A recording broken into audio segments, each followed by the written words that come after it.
So Canadian English has its own distinctive features, which set it apart from other variants of English. One such distinct feature is the vocabulary, which is influenced by the French, which can be noted in words such as poutine and loc, as well as having still influenced by the roots of the indigenous languages, and that can be noticed in the words such as kayak and moose. There are also spelling variations from British and American English, such as the words color, meter, and favorite. And there are some grammar differences, most notable of which is the addition of a at the end of most questions in use of a question tag.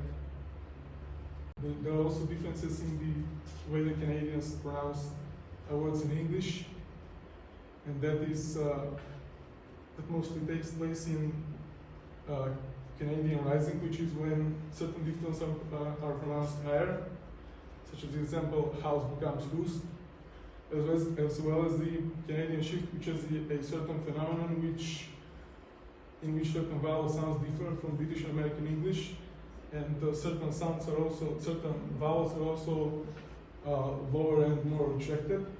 This phenomenon also, most people in Canada do not speak like this. This mostly occurred in the younger generations. In Canada there was also a predominance of the French language that had to be adjusted at some point, and it was. It was addressed with the Official Languages Act in 1969, which aimed to bring official equality between the French and the English language,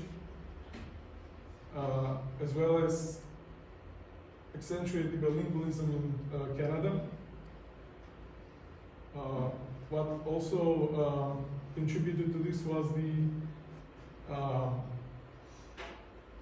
the ability that was a result of the Act, which enabled people to have issued certain documents in areas where there were both French and English residents,